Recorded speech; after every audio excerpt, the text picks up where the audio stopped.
มันการเมืองห่ำขึ้นใหญ่ก็กว่าการศาสนาได้ฮือเฮืองค่ะการศาสนาได้ฮือเฮืองการปกป้องกันก็ตีเข้มเดียมาอยู่ก็กว่าตั้งการเมืองนั้นเข้าเตรียมปองใส่ก้นเมืองเข้าส่วนใหญ่เตรียมปองใส่ที่ไหนอาจารย์จอมจุฬาก็เย่านำค่ะเนาะเอาค่ะยินจมค่ะเนาะที่พี่น้องขอปั่นข้อมูลมาค่ะเนาะอาจารย์จอมจุฬาลงกรณ์ก็นำอยู่ค่ะเนาะย้อนเบอร์เจนอะไรตรงว่าก้นมีปิญญาเข้าในอย่าไปอยู่เก่าอยู่ไหมนะย้อนเปิดมันเฮียอะไรเปิ้นยุกย้อนเป็นก้นมีปิญญาละเนี่ยมันไหลก็เฮียนมาไกลก็ไม่ใจนะมันไหลเฮียนมาจันมันสูงอ่ะใครปีมันถึงไอ้ก็ห้องว่าเป็นก้นมีปิญญาใจก้นก็มีปิญญานั่นไหนจันดีก็มีอ่ะนะปิญญาก็มีตั้งหูก็มีตั้งหันก็มีการคาดล้ำลงนาก็ตึ้งหนูเลยป้าว่าจื้อจัดจื้อคือวันมื้อนาที่เป็นจังได๋ครับย้อนบ่จังได๋เฮาเจอมีปิญญาในหลุมมาคอนแห้งกันเนาะบ่เฮาเฮ็ดจังนั้นได้เตจังเจียวถึงยังหมายครับนะก็ในมันมีปิญญามันแก้แขนภายป้ายทรายในเทคโนโลยีในซื่อๆเนี่ยลากมันมาค่ะเลยยาวก็กวนเจอมีปิญญาเจอเฮ็ดการเฮ็ดให้เฮ็ดนาเจอมาหากินอยู่ในวันกันจ่อยกันส่วนตุ่มบันให้ถูกบันกวนก่อนหมอเฮ็ดอันกวนก่อนมีปิญญานะเฮาว่ามันภายใดภายนึงเขาว่าเนาะเหมือนเจอหนังใต้เฮาเนี่ยในตับซึกเขาในขาดด้วยสังลองโตต่างในกูว่าในเฮาตึกเลยใจใหญ่ก้นเมืองเฮา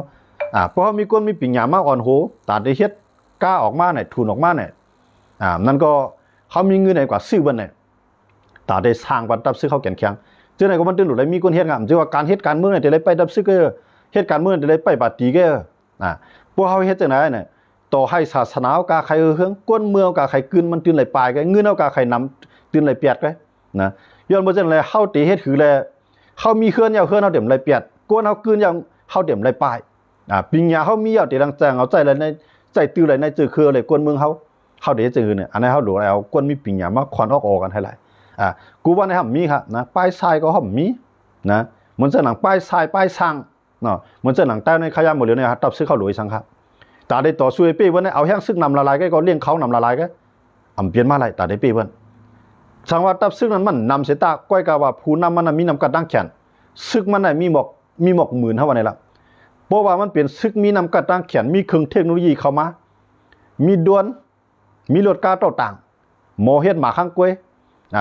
พอเฮ็ดจังนั้นมาเนี่ยตับซึกนั้นเนี่ยโหนับก้นมันนำเสตาก็มันจะเป็นตับซึกกันแข็งครับเขาใครอยู่ในแท้มันจะหนังอิสราเอลครับอิสราเอลเขาเนี่ยเป็นเมืองเรียกๆครับนะเจ้าอยู่เขาเนี่ยเป็นเมืองเรียกๆใกล้เมืองเขาเนี่ยตานตั้งหมดตั้งเสียงเมืองเขาเนี่ยกว้างใหญ่ตานเมืองเกียงใหม่ครับนะตั้งแผ่นดินเขานั้นตั้งเมืองอิสราเอลตั้งเมืองนั้นตานเมืองเกียงใหม่ตั้งกว้างใหญ่เมืองเขานั้นก้อยกาแห้งในอิสราเอลเขาในการไปมังมีเขาขี่ข้อบันลาเขาป่วนบันลาการเครื่องกองกลางมักมือจื้นยามเขาเฮ็ดออกแล้วทั้งก้อยเขาย้อนเบอร์ช้างเนี่ยการผูกซ้อมในเมืองเขาเนี่ยเป็นปางลายเป็นทะเลทรายเนาะเป็นปางลายเป็นน้ำปางลายแล้วก็เป็นปืนตีทรายมีดินมีปืนตีสีเขียวซิตี้ก้อยกาแห้งและอิสราเอลในเมืองเขาในไปเฮ็ดหมักเข้าเต้าน้ำไปส่งออกวันต่างเมืองนะเขาเฮ็ดพักยืนน้ำเขียวส่งวันต่างเมืองอย่างเดียวเขาใจงานเขาครับนะเขาใจงานเขาก็ในเครื่องเทคโนโลยีเขาจะในเขาเฮ็ดในเขาคายออกครับนะย้อนเบอร์จันอะไรอิสราเอลในเมืองเขาเรียกก้นเขาก้อยกาวันเมืองในมีเมืองใหญ่เมืองหลายตีพัดมาตึกเขาไรมาตึกเขาก็เป๊ะนะย้อนเบอร์จันอะไรหรอกว่าอันเจนั้นในแห้งอะไรในย้อนเบอร์เขาเอาปิญญาเขาในเหตุการณ์ได้ขำเอาปิญญาเขานั้นมาถังเรียกเปิ้นขำเอาปิญญาเขานั้นมาหลอกแลนพอยก็อะไรก็หนึ่งเขาปิญญาเขานั้นมาเนผอนำเนตัวมันนะเหมือนจะหนังอิสราเอลเขาเนี่ยด้วยครับก้นเมืองอิสราเอลเนี่ยก้นยิงเพื่อเป็นหนุ่มชาวเนี่ยก้นยิงคนใจเนาะเขาตื้นเจ๊กองกว่ากุฏิก้อยกับกองเขาเนี่ยขำลาลียี่กุฏินะเขาเจ๊กว่านั้นตอนได้เกียรติเคปันก้นของเขาใจตอนได้ก็เฮ็ดให้เพอนะเพราะว่ามีผู้หลักไหนมีก้นโจรเนี่ยเขาลักกองเขานั้นยื้อเลยกำสีเขาอิสราเอลเขาก้นยิงกับป้ากวางเขากัดครับก้นใจกับป้ากวางเขากัดเหมือนเป็นธรรมดาเป็นสภาวะเหมือนเขาพักเปียมกวาดใต้มือหนึ่งก็ดีเขายิบกวางเขานั่นนะพวกมาแตกกันเห็นอะไรย้อนไปจังนั้นอิสราเอลเขาเนี่ยเขาก้นมีปิญญาในเหตุการณ์นี้ครับใต้ในพวกมีปิญญามาในกำนำในโมเลียนกินกันนี่ค่ะนะโมเลียนกินกันเนี่ยโมยุกยองเปิ้นเนี่ยโมเซ่เปิ้นเนี่ยอันก้นมีปิญญาใต้เป็นจังนั้นย้อนไปจังนั้นแหละตรงว่าตีเหตุคือให้ก้นมีปิญญาใต้เท่านั้นเนี่ยเหมือนเจ้าหนังผายก้นเฮือนเขาเนี่ยมันหลงโมป้ายทรายป้ายสร้างนะกูว่าในใต้เขาเนี่ยมีค่ะนะอันโมปิญญามาในการเห็นมาการปกครองว่าเนี่ยอำจังเอาอุปเปลืองไผเขารู้ย้อนมือสางไหนมันมีกวนกำยันปันแห้งมันค่ะเหมือนเจ้าสังฆาเจ้าเขาก็เห็นมาในอันก็เห็นภายการปกครองก็มีอันก็เห็นภายศาสนาก็นำเขาเจ้าก็ได้ก็มาก็ใจสังได้หรือเสียว่ามาข้อในกวนเมืองให้สร้างการสร้างจ้องสร้างกองมูเสี่ยวก็ขึ้น10สอนลิกสอนไล่กว่าไอ้หมอกกันนั่นก็กับการเมืองเขาเนี่ยมันต้วมมีครับ เปิ้นหายบ้านๆเฮาบ่กดมึงเฮาเป้าปังก็ห่ำจังสังกะเกตเคมันสังขาเจ้าเขาก็จังกะอยู่จังกะเกตเคกวนเมืองจังอยู่กวนเมืองจังเกตเคกับซึ่งเขาก็จังกะเกตเคเขามันย้อนบ่ซังเนี่ยเฮากองลังโต้กันเบิดครับนะเฮากองลังโต้กันห่ำใบหน้าเข้าหากันห่ำควันแห้งกันห่ำควันออกกันห่ำควันเงินค้ำกันย้อนบ่เช่นนั้นดังว่าใต้เฮานายเนี่ยแก่นแข็งแล้วนะย้อนเบ่เฮามียุทธศาสตร์การซึกเอากะมียุทธศาสตร์มีเบืองการเจรจาเฮาขาเฮามีครับนะฮู้ไผฮู้มันเฮ็ดไผเฮ็ดมันฮู้ไผฮู้มันเฮ็ดไผเฮ็ดมันเนี่ยเอาตัวไผตัวมันรอดกะกำลืนสุดมาการเดียวตัวไฟตัวมันรอดนั่นน่ะเอาซื้อคือเฮารอดเอาแผ่นดินเฮารอดนะตัวเฮารอดกว่าทั้งไผทั้งมันนั่นเหมือนเจังวันว่าโวผาดพุงก็เป็นเนื้อนะก้นผาดซื้อก็เป็นเปื้อนไงย้อนบ่จังได๋ดังว่าตาเฮ็ดคือได้แลก้นเฮาคาในปืนตีจังนั้นพวกเฮามีก้นมีปิ่งหญ้าอยู่ในปืนตียิบกุมกำไรน่ะตาได้กับไปกินคนเมืองในมันเต็มเฮ็ดตีเฮ็ดคือได้ให้คนเมืองในพวกมีใจสถานในปืนตีน่ะสิได้ฮัดอยู่ฮัดช้างฮัดเช่านะหมายว่าสังเขาลัดจริงง่ายๆเหมือนเจ้าหนังพี่น้องล่างคือเขาตั้งนากงเขาใช่เนี่ยเหมือนเจ้าหนังเมืองป่านเมืองนายหมอกใหม่หลายตีหลายตั้งในอ่อนกันปลายโคลายปลายเขาเมืองไทยปลายเขาเมืองเขียเนี่ยนะปลายโคลายนะมันก็ปลายกับต่างเมืองอ่อนกันปลายโคลายย้อนมาสังย้อนไปโคลายอันกับอุปเปิงในพื้นที่เจ้านั้นมีปิ่งหญ้าใส่อุปเปิงค่ะใจลอกไล่ว่าพวกสูมีก้นยิง2ก้อเอา1ก้อก้นใจ2ก้อ1ก้อพวกมี3ก้อเอา2ก้ออันนั้นไผก็บ่เคยปล่อยลูกยิงลูกใต้ไผกว่าก่อนกันไปเหมือนเจ้าหน้าหมอกหมายในมือด้วยวันมึงบ่ใครห้ามครับอันนั้นมาทั้งวานทั้งมาทั้งเฮือนครับมังโก้ในชวนโถเน่าโถลินเฮ็ดไว้ตันเอาปลายมาแปดกูเลยซึกยันบ่สั่งอันนั้นก้นมืออุปเปิงในปืนติ่มมีปิ่งหญ้าครับก็ได้เขาอยู่เดียวแจ้งแทงเหมือนเจ้าหนังล่างคือหน้าโกงเนี่ยนะเปลี่ยนไผก็ยิบหลานในเปลี่ยนสังขาเจ้าเปลี่ยนก้นเมืองก็ยิบนะก็ในเฮ็ดซึกในเฮ็ดกูเฮิรนมีลองขี้เก้กันเพราะว่าจุ่มเลยได้ม่ามฮับนะโคลายมาก็อย่าไปมาเตียกเตียงปีตุจิตต่างจุ่มมาก็บันเข้ามานมาก็ติ้นบันเตียกเตียงย้อนเบอเข้าเนี่ยเฮ็ดซึกปีตุจิตมาเนี่ยกูเฮิรนเฮามาแก่เขียนในปืนตีนเนี่ยนะเพราะเฮ็ดจากนั้นเนี่ยโคลายก็จะมาเก็บเขานะมานก็จะมาเก็บเขากวนในปืนตีนกันในขึ้นปกป้องกันเวียงลางคือเนี่ยมีกวนไปซึกค่ะกูเฮิรนในของเขาเฮ็ดมั่วแล้วคั่นน่ะปีนกันเด็กเฮ็ดเด็กที่ดินเขาก็กล้าขยายคันลงฮะเขานั่นนะย้อนไปสั่งในข่ำเปียดนะเบิ่มเปียดที่ดินก็ก้นบ่ก้นปลายก็ที่ดินก็มีกาคันขนาดนะแต่ว่าอยู่ในตัวเตียงล่างคือไหนเป็นก้นมีปิ่งหญ้าอุปเปิงก็ว่าอะไรครับนะไผก็มืดตึกมือยื้อเขาสามารถมืดตึกมือยื้อเขาในเขาก็เป็นซึกขนาดเขาใจซึกจับผักภายไรภายหนึ่งเนาะเพราะว่าลึกๆมันได้เขาเดินอยู่ภายใต้นั่นแหละนะก็กล่าวมาเมียวได้มันได้รันในกันหลายอันนั้นเลยว่าเป็นลอกไล่ที่เอาใจปิ่งหญ้าสิอุปเปิงครับนะบนเส้นข้ามีลูกใต้2ก้อปล่อยกับก้อให้การที่เคลื่อนน่ะเพราะว่าก้องกว่าก็มันกว่า2ปีเนี่ยนั้นก็ขึ้นมาเหตุการณ์เอาแทงก้องกับปูดเนี่ยอันนั้นมันซุ่มนาการมันเด็ดๆมันก็ถึกอยู่ไรครับย้อนมากูเฮิรนเฮ็ดนั่นแปดกูเฮิรนเนาะมีลองขี้เก้ขนาดอันนี้อยู่ในแตงเวียงลางคือครับนะในใต้ในที่ในอันที่ก้นเมืองห่ำปลายซึกในที่เวียงลางคือเนี่ยปลายซึกอันนั้นอยู่ในแตงหลังว่าแห้งเลยในนาทีโคเขียวบนกันปลายทั้งนำแห้งเลยในนาทีโคไล่กันปลายทั้งนำเนี่ยย้อนเปื่อว่าเฮ็ดซึกย่ำปันลองอุ่นใจตั้งเฮือนฮู้ว่าหลูไรซึกนำก็ก้อยกะว่าอำไรต้วยว่าซึกก็อันตีเข้ามาหาบซึกอยู่แน่โปเมมันทบตั้งหยาบจังหือในนาคืนมันมีรองคันใจจังหือแน่ผู้นำมีรองฮู้จ้อมเขาก็ให้ฮู้ว่าโดไรซึกนำก็ผู้นำโคเขียวผู้นำโคลาวขาเป็นจังนั้นย้อนบ่จังนั้นได้ดอกว่าในปืนตีขากุ้มกำนั้นกัดเย็นก้นเมืองนั่นกันไปเปียกสมากัดเย็นลองมันมาตึกมายืนในสายตาก็ลองอยู่กินก้นเมืองน่ะเปลี่ยนอันกินคันใจเด้ๆครับนะมื้อต้วยเหมือนจังหนังเมืองปั่นเขาใช่ไหมปั่นกันลัดคือปลายทั้งนำมื้อต้วยเหมือนจังหนังเมืองนายใช่ไหมลัดคือปลายเจอเขาฮู้จักใช่ไหมเตือนลูกเขาก็อยู่ในซึกจังนั้นมังโก้เขาลาบาบ่ลูกเขามาบ่ลูกเขาบ่ขึ้นให้เขาที่ปลายตัวหนังเมืองนายเนี่ยเมืองนายเมืองปันเนี่ยโคราชเนี่ยขามเฮ็ดปันเฮือนปันเยปันตีอยู่ให้คนเมืองมาอยู่คนเมืองก็บ่ฮัดมาเด้ๆเขาย้อนมาใครซึกย้อนบ่สังย้อนเปิดเฮ็ดซึกเย้าคนทางหลังมันตุกค่ายแห่งน่ะนะมันเลยเฮ็ดเพียงเปียงนั้นมังเฮือนน่ะมีลูกใต้3-4ก้อก็เลยเฮ็ดนะมังก็ซ้ำมีลูกใต้2ก้อนั้นก็มีลูกยิง2ก้อซ้ำเลยก็เฮ็ดมีลองเพียงเปียงครับเมื่อก่อนเฮ็ดซ้ำเฮ็ดคือน่ะปันปอกขึ้นมังโก้ในขย้อนมือหลีขึ้นเนี่ยปันมือกูมันปลายมังโก้ในปัวเมียมันในตุกค่าคันใจไหนเจ้าจังมือจอยกูมันปลายไม่เหลียวแกขังซื้อเขาไว้ในเถื่อนในป่าอันไหนซื้อโคราเขาเฮ็ดก็เฮ็ดได้คือเขาอ่อนๆคู่เขียวเฮ็ดก็เฮ็ดได้คืออ่อนๆย้อนบ่ช้างเนี่ยถูกลีไล่เอาเงียนเพียงเลยปิดดูจิตเก็บซื้อในก้นเมืองป่ามันก็เฮ็ดเป็นกูเฮือนเอาคั่นน่ะมันปลายนะเฮาอยู่กูแจ้งมันจังหนังปิดดูจิต7 5 8แน่นอนมือเขากุ้มกำในปิดดูจิต7 5 8นั้นพวกเขาเฮ็ดซึกกูเฮือนในเปิ้นเตมาเอาหน้าเฮาเปิ้นเตมาเอาที่อยู่เฮาในกวนทั้งวานในอ่อนกันไล่ใจก็เฮ็ดซึกปิดดูจิต7 5 8ไปครับ นะมื้อนั้นน่ะกูต่างจุ่มมาเอาน่ะกูต่างคือมาเอาน่ะนะเพราะว่าเฮาเฮ็ดเอาในนาทีในเอืองน่ะเฮามีซื้อก็เฮาเนี่ยภายมันก็เฮาอยู่เด้ๆภายต่างจุ่มเจอลูกพื้นก็เฮาเข้าเด้ๆก้อยกาบ่ภายเลยมามิวจื้อคือเหลียวว่าเนี่ยมันหลักจอยกันอยู่นะอันนั้นก็เขาเฮ็ดได้คนเมืองน่ะก็เฮาก็ลูกกว่าตาให้ตาหน้าไว้ลงนะเขาก็กว่าถามว่าบ่ตึกกันมาถามว่าเขาได้ปี้บ่เนาะเขาก็ปี้ครับก้อยกาว่าเปิ้นก็มาตึกเขาครับย้อนว่าคนเมืองไหนเพราะว่ามันตึกไรเฮ็ดนาเฮ็ดไทยเฮ็ดสวนลุ่มล่าขึ้นเย่เจ้าเก่าอยู่ในมันก็เฮ็ดซึกในมันก็ปีใจกว่าครับก้องกว่ากล้องปูดก้องกว่ากล้องปูดจื้อมันได้อยู่ในซึกก็ส่วนการซึกมาอยู่เฮือนเหตุการณ์เพื่อจะไหนเฮายังรักษาแผ่นดินเอาไรครับนะย้อนบ่จังได๋มันจะหนังซึกโคลายเอากว่าเนี่ยมันจะอยู่ตูเตียงในนาเฮือนข้าเนี่ยเอาตูเตียงเนี่ยในตูขับเปลี่ยนว่าอยู่ยาวคั่นเนาะตูขับเปลี่ยนนาเฮือนขับเปลี่ยนข้าในข้าอยู่ไร่ข้าเนี่ยในเอื้องในวานที่ข้าอยู่นั่นต่างจุ่มมายึดไรวะนะพอยเป็นลูกโคลายเนี่ยมาใส่ตารางห้องมาขึ้นนะพอสุ่มห้องมาขึ้นไรนะก็ในเวอร์จังนั้นไหนปมมีตั้งหลังในกูปมมีตั้งหลังกูปมมีตั้งหลังก็เลยไปปมมีตั้งหลังไปเนี่ยเหมือนจะหนังซึกเข้าอยู่ในพื้นที่อันอยู่ในซึกอยู่นั่นก็เคลื่อนกับจังเมื่อเขาเนี่ยนะตีปลายซึกกับใครปลายอยู่ไว้ในซึกต่อถึงวันเมื่อไหร่ครับนะตึกต่อสู้ในซึกต่อถึงวันเมื่อไหร่เหมือนเจอเฮาคาในนาเฮือนคาในมาอยู่เมืองไทยเป็นหมดแล้วครับย้อนเบอร์สังย้อนเปอร์มันไหลกูค่ะนะย้อนเบอร์1ก็ซึกได้พร้อมกันนะพวกเป็นพวกอยู่จุ่มในก็กูจุ่มนั่นเอาเพิ่นมาอยู่ในพื้นที่เฮาเนี่ยอันให้เฮาได้ซุ่มได้ที่ว่าครับตั้งนั้นที่เฮาในก็หาบการเจอคือมาในน้องใต้เขาในอยู่ในซึกใน7ปีต่อถึงวันมื้อนี้ไปไล่หันหน้าปอนามีเพราะตึกขันในโทรศัพท์ไว้ครับนะอันนั้นเขาอยู่ในตัวเดียวมันอันเปิ้นหน้าเลือค่าก็มีอันเปิ้นหน้าเลือค่าในเงินมีก้นจ้อยนะเงินแต่ได้จ้อยมีก้นแต่ได้จ้อยลุ่มลาปอมีตั้งหลังก็มีนะอันในแต่ขับเปลี่ยนไว้ย้อนเบอร์ทางหลังในสังว่าเฮาเลยนาตีอุปเปิงลีอุปป้อมอันตึกมันก็อุปมาในลีในปื้นตีเฮานั้นก็ห่มลมในลีซึกก็ในมันหลุดไหลมือตัวนาเฮือนมันพองครับนาเฮือนมันทบตั้งหยาบจังไหนให้หน้ามันมีจังหือหลุดไหลปันมันมือตัวถึงพองปกป้องพองอย่าไปให้มันไหลเปียดอย่าไปให้มันไข่เปียดกูวันใน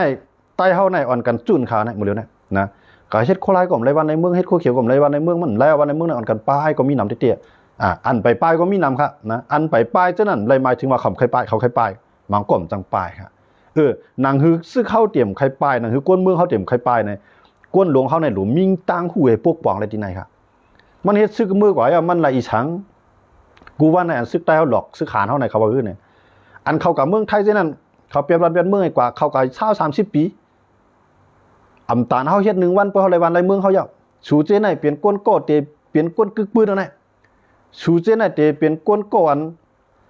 จื้อเครือยุกยองกันน่ะเอาในหลอกเขาปันแห้งใจเขาไว้ครับตั้งนั้นอีตัวเขานั้นมันทบตั้งหยาบอยู่เยอะนะย้อนบ่จังได๋ในใครให้ตับซื้อเขาในเรียกลายลอกลายอุปเปิงลอกลายปกป้องครับอำสิว่าลอกลายเจ้าของได้หรืออะไรมีลอกลายปกป้องครับมันจะนั่งซื้อเขาในนาทีลายค่ากูว่าในเฮ็ดสั่งปันพี่น้องลายค่าเขาซื้อเขาจุ่มในตกนาทีเมืองกึ่งในนาทีเมืองกึ่งในมีสั่งลีขึ้นมันหลุมลีค่ะอย่าให้กวนเขาเลยไปวันนอกในตีมันได้ห้ามนั่นดอกให้มันกึ้นมากขึ้นในได้เลยคือในหรือสิว่าเฮาหุมรวมปันปกป้องปันแกดขี้ปันให้กวนในวันบ่เลยว่าเมืองเฮาในเกี่ยวนามื้อเดียววานเฮาในกว่าทั้งหลายก็มีไผว่าสั่งมื้อเดียวนะซื้อเขาก็ด้วยถึงมีผู้หลักมีคนจนมีคนกายาขายพินเพราะว่าจังนั้นในกวนเท่านั้นมันได้ขึ้นนอนกันขึ้นมือขึ้นบ้านไผเมืองมันเฮ็ดซึกก็มันกูค่ะนะอันใต้เฮากูเลยเฮ็ดซึกในมันกูก็เป็นคาลิบเลยมันกูกะนะใต้เฮาในมันจะว่ากูเฮ็ดซึกมันกูก็เป็นคาลิบกว่าเนี่ยมันโจมกว่าจัดปานก็อะไรก็นั่นนะเพื่อก็เฮ็ดซึกเอาโจมก็อะไรก็นั่นตั้งหลังมันในปอมีมันขายให้ขายหน้าขายเฮือนขายยี่ซ่องกึดมันอยู่ตั้งหลังกึดมันอยู่ไว้ในซึกกามันไปลักป่านไรโป้มันอันในมันเปลี่ยนเตียนเฮ็ดให้ใต้ข่าวอ่อนๆเต้ๆครับนะเปลี่ยนตีนเฮ็ดให้ใต้ข่าวอ่อนๆเต้ๆแต่ว่าเมืองใต้ข่าวกูตีในซึกใต้เฮาไรป่องซะเด้ย้อนเบอช้างเนี่ยย้อนเปิดเขาในเอาก้นมีปิ่งหยาในเข้ามาตัวถึงเต้ๆมันในสมาก้นมีปิ่งหยาในมันเลยยิบก้นในปืนตีนมันยิบก้นหูปากมันเนี่ยมันดูเลยส่งก้นมันมือด้วยว่าในก้นหูปากมันนั่นโปเมมันอยู่ที่ไรในตารางมีในกับมือเขาหมดครับลูกนะเฮือนเยมันอยู่ที่ไรมันอยู่บ้านไรไรตารางมีในเขาหมดปล่อยก้นมีปิ่งหยาเช่นนั้นเขาหมดด้วย2-3ก้อมือเลียเพี้ยนด้วยเลยในปืนตีเช่นนั้นเฮียงเลยก้นในห่างกว่าได้มันเปลี่ยนย้อนเบอร์ช้างในมือถามด้วยก้นหวานนะเพราะว่าก้นหวานเขาละในมามันเปลี่ยนย้อนเบอร์เช่นไหนเขาเจ้าเขาย้อนเบอร์ไผก็กวนกันป้ายกันนานสังเกตว่าเขาหมดด้วยมันปืนตีน่ะอยากให้มันเกิดขึ้นจังไหน เพราะว่าเขาอยู่ในก็อย่าไปมือจกของไม่เร็วก็หลมือปกป้องนะหลมือปกป้องเพราะว่า1เจเวียงในตับซึกไตเขามีโครงการโรงงานหับซื้อบันคู่ของเมืองเขาอันไหนคนเมืองก็เดี๋ยวใครไปเนาะก็ได้เหมือนเจ้าหนังเซียนตาสายตั้งอันไหนมันกว่าหยับมาหยับซึกไตเขาอันเป็นเขามีอาณาอะไรเก็บขวัญอยู่เยอะเนาะเก็บขวัญก้นมีเขามาจ่อยบันก้นผ่านเส้นตั้งเขา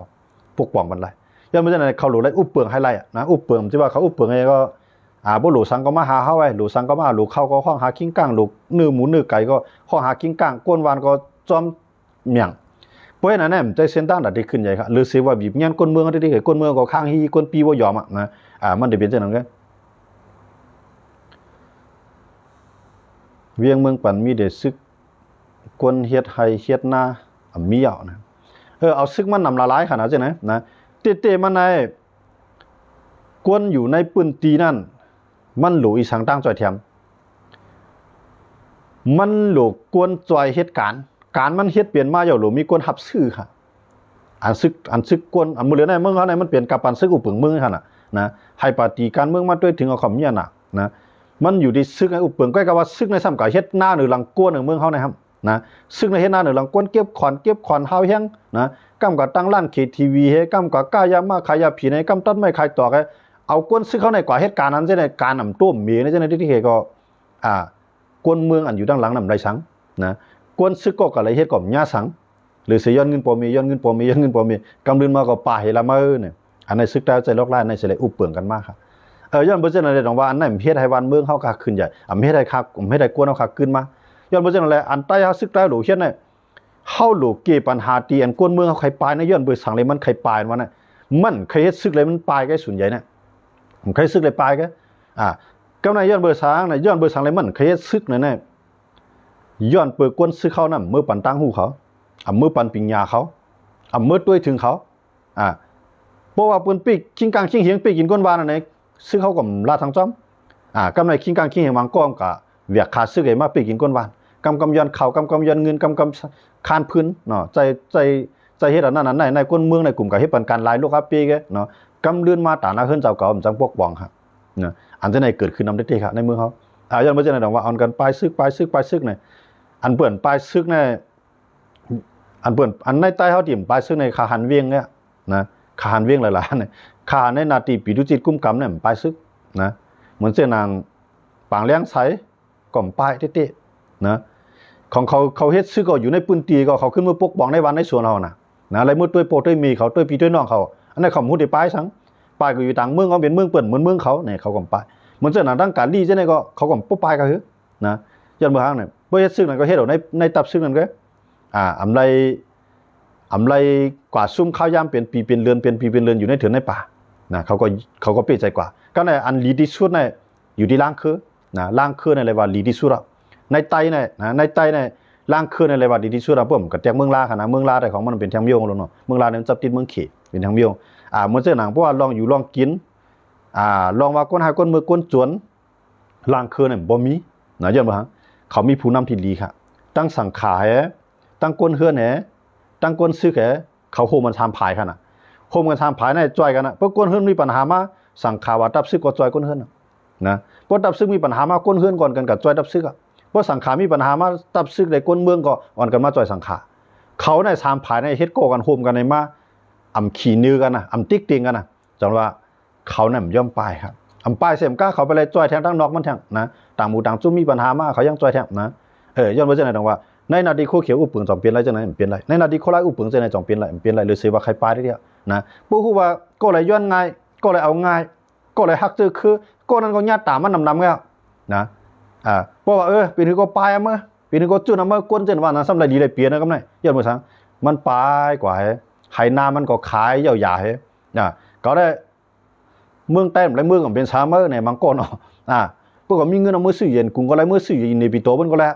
เฮ็ดดูเฮาในเมืองในขึ้นใหญ่กว่าเนี่ยกว่าอยู่เมืองเปิ้นเนี่ยรัดขึ้นมานะขายกินให้กินหน้าให้ซ่องมาอยู่วันเมืองเปิ้นเนี่ยมาเฮ็ดขึ้นตั้งทุกสุกไอ้ลวดกาก็แค่แม่ขึ้นเยก็แค่แม่ลูกเมก็เลยอยู่จ้อแม่ใน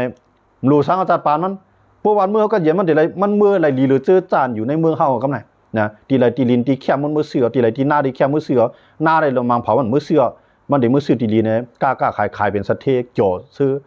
มีลองตั้งตู้ก็ไหมนะอันไหนลองเพียงเปียงมันเกิดขึ้นกันนะปอดตั้งการลีก็ปลายอยู่อิดออเนี่ยครับเอามันได้มันเดี๋ยวมีลองปลายได้มันเดี๋ยวมีขยันมาทั้งมันปลายมันก็ได้ปลายดังผ่านเขาหรอปลายยาม่านั่นขนาดน้ำมันพื้นตีขนาด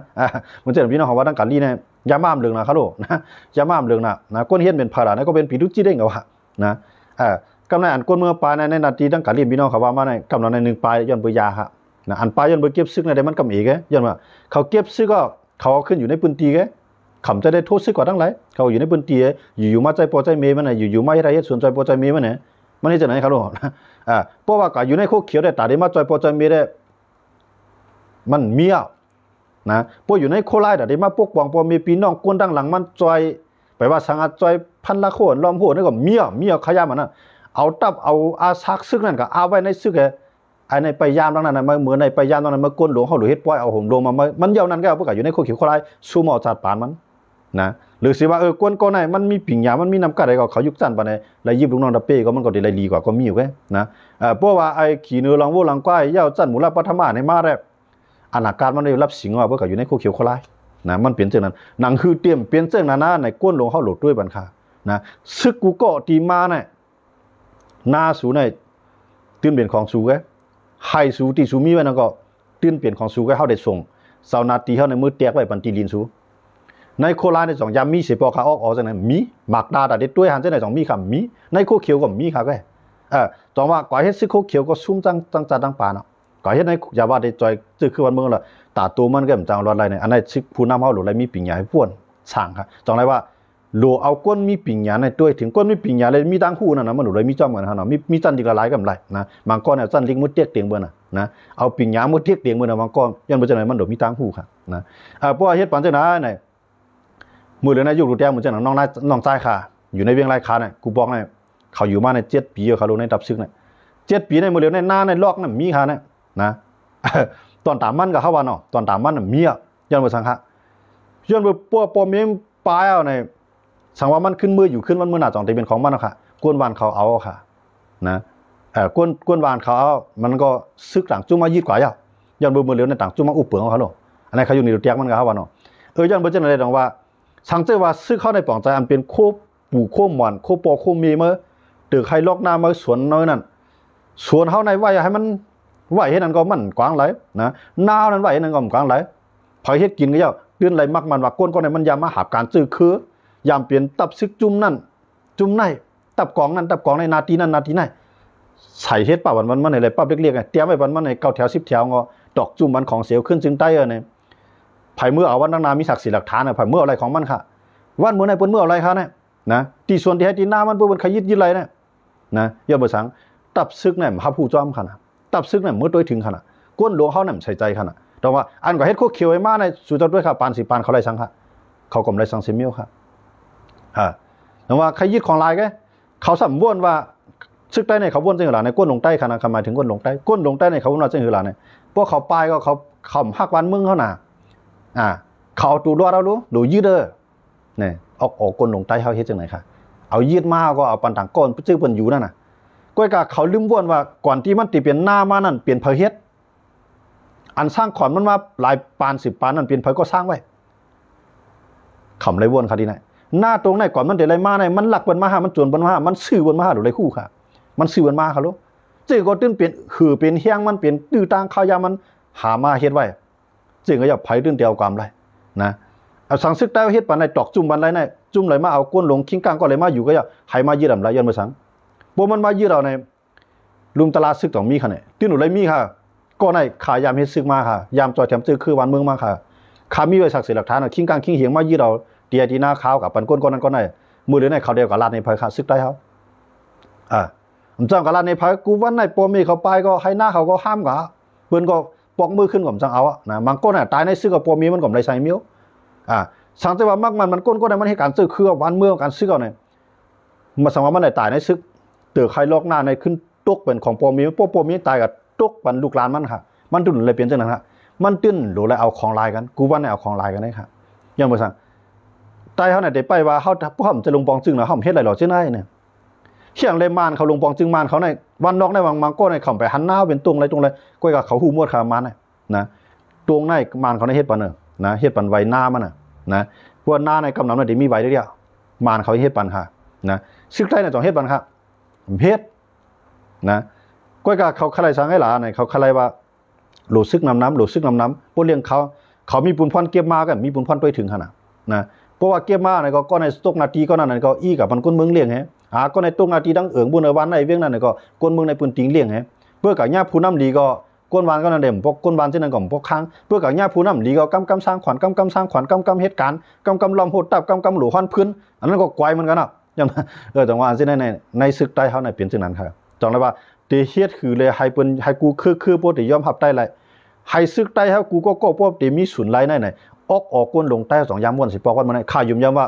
ยามม่วนสิก็ครับในใต้เฮาในซึกใต้เฮานะก้นลงใต้เฮาตื่นยามม่วนสิปอกบ่เขายามม่วนในวันมื้อนั้นซึกเขาอันป้วนมือกว่าเขาป้อซึกไอ้มือกว่าก็มีพองนะเขาไล่ช้างในมื้อถามได้เขาไล่หินยาจังล่ะนะยารู้ได้ก็นะซิลิกนะไล่หินซิลิกย้อนบ่อยู่จอมร้อยมันกัดน่ะเขาลูกพึกหลุดซิลิกนี่น่ะหมอก็เพื่อนะอยู่จอมร้อยมันกัดน่ะหินยุ่งก็ครบน่ะนะพึกหลุดซิลิกหินซิลิกในลายมือกำนำนะ2มาในหินเรานะเข้ากันในอยู่ในเถินในป่าน่ะมีสังนะเขาวานมาก็เราขาวเราตมไว้นะลายมือ2มิ้วแทงมิ้วเนาะลายมือ3มิ้วแกงตั้งยามข้านนะกลางไหนมันใครลูกกลางคำเจ้าปึงซึ่งเมื่อเจ้าหนากำนันนะเขาย่ำอยู่ในซึกมันก็เราอยู่หลายตั้งปีบ่มหลุดมีปังตึกป้อมหลุดโทษนาซึกอยู่หลายตั้งปีเอาจับข้ามแบบใครการ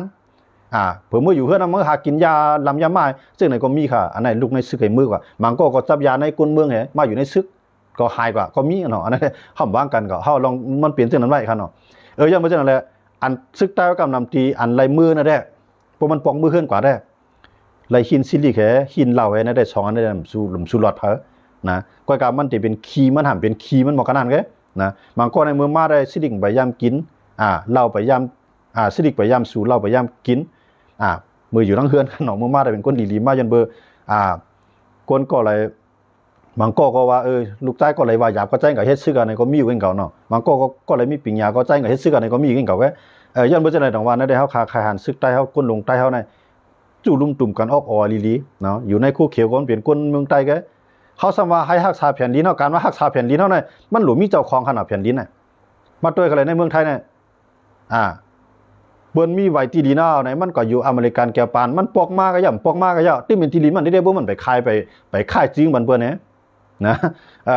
มันแจ้งว่าลูกมาก็ย่ำจังเอานะไผมาก็ดึมจังเอาย้อนบ่ถามมันยิบไว้ก่อนน่ะจื้อมันน่ะโจกามันไปก็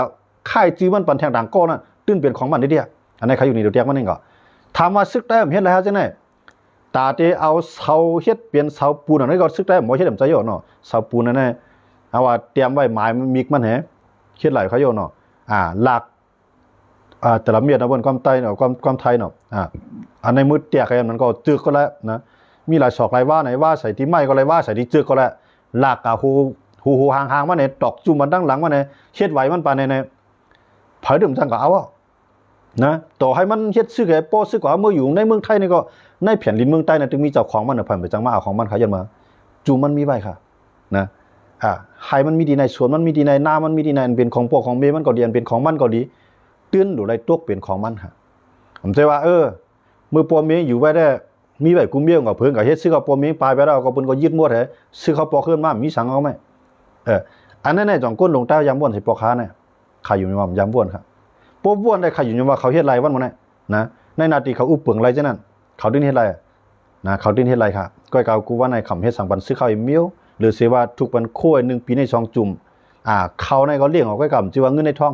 เขาเงินก้นเมืองให้มาเขาเก็บขวัญให้มาขวัญวัวขวัญควายขวัญให้ขวัญหน้าขวัญโลดขวัญกา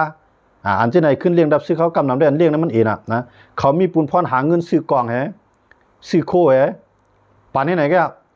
ตีเรือนั่นกาอยู่วันไรก็ก้นวันนั้นเลี้ยงกาอยู่ไรก้นนั้นเลี้ยงนั่นก้นเมืองปุนพรนะก้อยกาอันเฮาคาไข่หันได้อันเปลี่ยนก้นในเคลื่อนของตับซื้อเขานั่นนะลูกซื้อขาเขาเจ้านั่นก็มีจันก็ย่ำมีจันก็ย่ำมันตื่นดูไรมีศูนย์มันจือว่าพวกเมืองใต้ไปไรขึ้นในมันไปมีศูนย์ไรลงเมื่อไรเมืองใต้ไรขึ้นเอาศูนย์เจ้าในเปลี่ยนก้นกัดก้นแขนรองเฮาศูนย์ในเป็นก้นกึกปืนพวกอะไรวันในเมืองมาเฮาได้ยุกวันสู้นะเมื่อไรล่ะซ้ำใจไรนะมันตื่นไร นะแต่ได้หลายมีค่ะย้อนมาจากหลวงว่ามันหลุกก้นมีปิงหยาก้นมีตังหูก้นมีตังหักไอ้เฮ็ดเตี้ยๆกันเมืองเขาเนี่ยกูว่าเนี่ยมันจะเข้าคันมันจะคันในคาราดกูว่าเนี่ยมันจะว่าขำเฮ็ดกันนะกูว่าเนี่ยกูปีก็เขาเนาะกูเลื้อนเนาะกูเลื้อนยาวกว่ากูปีขาดจ่ายเงินเขาในตับซึกในหนึ่งเหลือใน10,000ตีเอมันกูเลื้อนเมืองก้วนกูเลื้อนเมืองก้วนค่ะนะตอนเด็กคาราดมาในค่ะนะเดี๋ยวมือเข้าไปมาลาดอย่างน้องใจค่ะในกว่าในเลย7 ปีอยู่ค่ะนะ